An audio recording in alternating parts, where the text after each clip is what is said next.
Hello and welcome to this week's Top 5. It is the week of March 23rd, 2017. I'm Christina Rees. Rainey Knudson. And we are counting down the top 5 art events in Texas this week. Number 5.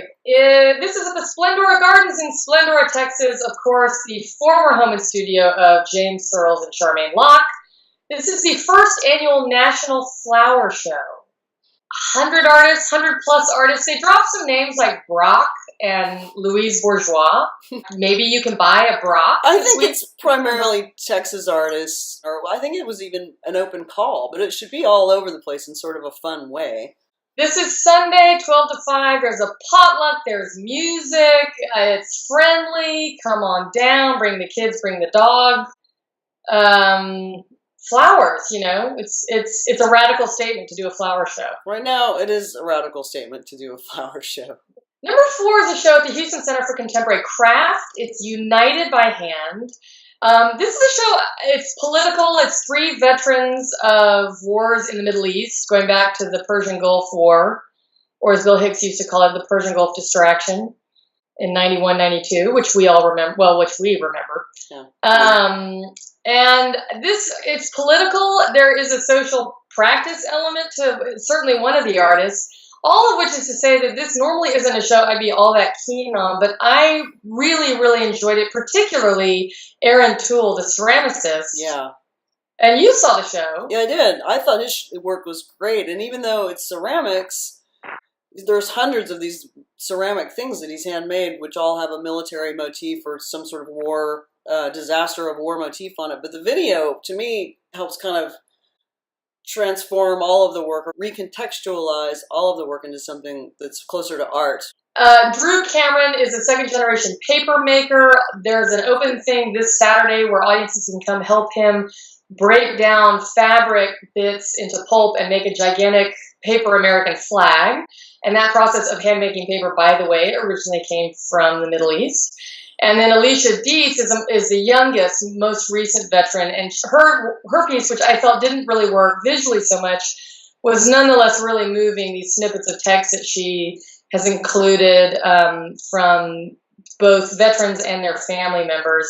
The closing, I like the show and I recommend it. And the closing party, which is going to be Memorial Day weekend, they will be giving away Ehren Toole's cup. So I'm going to go and get a cup. Get one for me?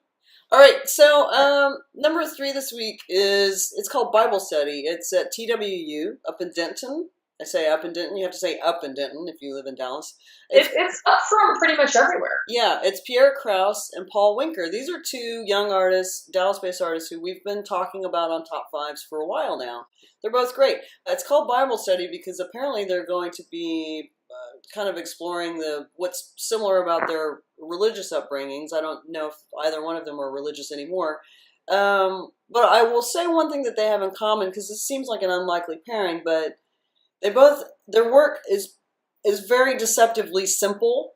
And then if you spend even just like a moment of time with either one of their things, it starts to open up and become far, far more complex. So Daniel Avram has been she's the director of these galleries. She's been curating these shows. She's putting interesting people together. All right, so number 2 this week is the Serra print show at the Nasher in Dallas. I love this show. I finally saw it. I'm a couple of weeks late because of travel, but look, man. Tell me why Serra is not a dick-swinging, wax-slinging, seal-bending dude. He's all of those things, but he's also just a really fucking great artist. I mean, here's the deal. I didn't think that the print show was going to be... I like his work. I've always loved his sculptures, but I didn't think that the prints would be anything other than kind of secondary to the sculptures. But he approaches printmaking with the same rigor and precision and dominance that he does his sculptures, and they're wonderful. They're gorgeous. They have all this presence. They've got the authority of painting. Serra is very great.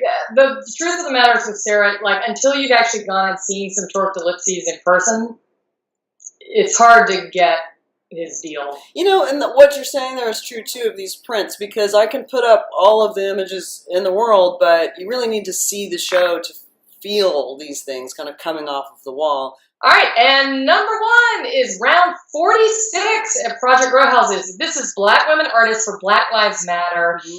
This is a big collective. It's very loose, I get the sense, and growing. Currently, roughly 100, 150 artists. Simone Lee, an artist, had a residency last year at the New Museum, and for her residency, she began this collective, and it's grown quickly. So there's a group in New York, there's a group in LA, there's a group in London that's focused a lot on sort of the Black diaspora in Europe. Mm-hmm. They will be doing one of the houses. And they're hoping that during the course of this show, and of course the Project Row Houses, they run for several months, so this goes through the beginning of June, they're hoping that a Houston group of Black women artists for Black Lives Matter pulls together. So all 7 houses have a different subgroup of this loose collective. One of the things that's really interesting, and it's hard to tell, but I don't get the sense that there is an explicitly sort of driving feminist agenda here. I think that it's really about racial injustice and police brutality. And I like that the feminism is just taken as read. There'll be performances this weekend. There are going to be things happening throughout the run of the show, and it's going to be important. I think it'll be getting a lot of attention over the next couple of months in Houston. What are you doing this weekend? This weekend, I'm doing a talk with the great Jessie Amato in San Antonio, Saturday, 2 o'clock at Ruiz Gila Gallery in San Antonio. Come out, because Jesse is great, and his current show is beautiful. Yeah,